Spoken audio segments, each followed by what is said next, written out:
Onde exatamente esteve Jesus nos 3 dias entre sua morte e ressurreição? Alguns acreditam que ele foi a algum lugar nas profundezas e pregou aos espíritos aprisionados. Mas será que isso realmente aconteceu? Naquele momento sombrio em que Jesus foi crucificado, Satanás acreditava ter alcançado sua vitória final. Parecia ser o fim de tudo. Judas, em sua traição, entregou Jesus nas mãos dos homens. Barrabás, um criminoso, foi libertado, enquanto Pilatos, mesmo sem encontrar culpa em Jesus, o condenou à crucificação. Mas a morte de Jesus era apenas o início de algo muito maior. Os evangelhos narram que, ao fim de seu sofrimento na cruz, Jesus declarou: "Está consumado". Inclinou a cabeça e entregou o Espírito. Seu corpo foi cuidadosamente colocado em um túmulo nas proximidades, mas apenas o corpo físico permaneceu ali. O Espírito de Jesus, entretanto,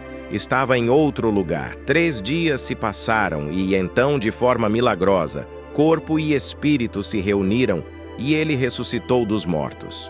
Mas o que aconteceu com seu espírito durante esses 3 dias? Essa é uma pergunta que muitos se fazem, e a resposta pode surpreender. A verdade você descobrirá agora. A passagem mais direta que encontramos nas Escrituras sobre o destino de Jesus após a morte é sua conversa com um dos ladrões crucificados ao seu lado. No momento de desespero, o ladrão faz um pedido sincero, que Jesus o lembre quando entrar em seu reino. E Jesus, em meio à agonia da cruz, responde com palavras que ecoam através dos tempos: "Em verdade te digo, hoje estarás comigo no paraíso". Mas o que realmente significam essas palavras? E para onde exatamente Jesus levou esse homem? O mistério começa a se revelar aqui. Outro texto intrigante que é frequentemente citado vem de 1 Pedro 3:18-20, onde lemos: "Ele foi morto no corpo, mas vivificado no espírito. E nesse estado foi pregar aos espíritos em prisão, aqueles que foram desobedientes nos dias de Noé, enquanto a arca era construída". Essas palavras levantam muitas perguntas. A quem Jesus pregou durante esses 3 dias? Quem eram esses espíritos em prisão? E por que Jesus os buscou? Esse versículo abre uma porta para um entendimento mais profundo e talvez mais misterioso do que aconteceu após a crucificação. Há quem interprete que, entre sua morte e ressurreição, Jesus não estava apenas no paraíso, mas também visitou outro lugar para fazer um anúncio crucial. Esse lugar seria onde os espíritos estavam aprisionados, e esses espíritos poderiam ser tanto anjos caídos quanto seres humanos que haviam desobedecido. Mas o que exatamente Jesus lhes disse? Pedro não nos dá uma resposta clara. Seria uma mensagem de redenção, oferecendo uma segunda chance? Ou talvez uma proclamação poderosa de sua vitória sobre Satanás e seus seguidores? A possibilidade é tão fascinante quanto assustadora e deixa espaço para diversas interpretações. Outro texto que alimenta essa discussão está em Efésios 4:8-10, onde Paulo, citando o Salmo 68:18, fala sobre Cristo. Quando ele subiu às alturas,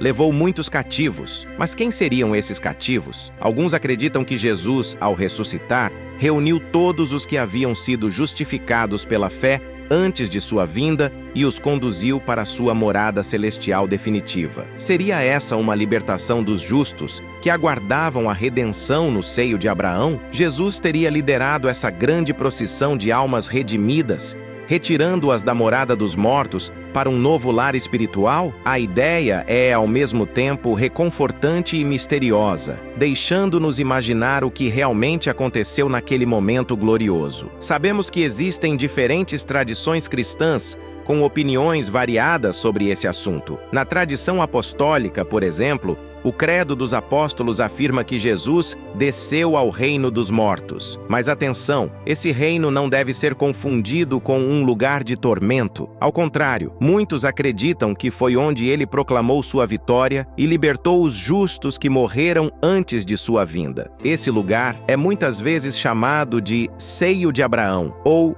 Mansão dos Mortos, onde as almas dos fiéis do Antigo Testamento aguardavam a redenção. Tanto a Igreja Católica quanto a Ortodoxa compartilham essa visão, enxergando esse momento como a libertação definitiva dos que esperavam por salvação. A visão protestante sobre a descida de Jesus ao reino dos mortos varia bastante de uma denominação para outra. Muitos protestantes tendem a interpretar essa passagem do credo apostólico de forma simbólica, vendo nela uma representação do que Jesus realmente enfrentou. A maioria acredita que Jesus experimentou a morte em sua totalidade, entrando em um estado de separação da vida, mas não necessariamente em um lugar de tormento. Para eles, o foco está na vitória de Jesus sobre o pecado e a morte. Uma vitória que não precisou ser proclamada em um inferno literal, mas sim alcançada pela superação do próprio poder da morte. Em resumo, o que Cristo fez nos 3 dias entre sua morte e ressurreição permanece um dos grandes mistérios da fé cristã. Sabemos, pelas palavras de Jesus, que ele foi para o paraíso, mas se desceu de lá para pregar aos espíritos aprisionados. Isso é algo que não podemos afirmar com certeza. Após cumprir sua missão, ele ascendeu ao céu, onde está à direita de Deus Pai, aguardando o momento em que todos nós possamos estar com ele na eternidade. Agora, pare e reflita. Jesus poderia ter evitado todo aquele sofrimento, mas ele escolheu a cruz por você. Esse sacrifício te deu a chance de redenção. Então, se você é verdadeiramente grato a Jesus por tudo que ele fez por você, comente neste vídeo: "Obrigado, Jesus". Compartilhe o vídeo para levar essa mensagem a mais pessoas e não se esqueça de seguir nosso perfil. Deus te abençoe.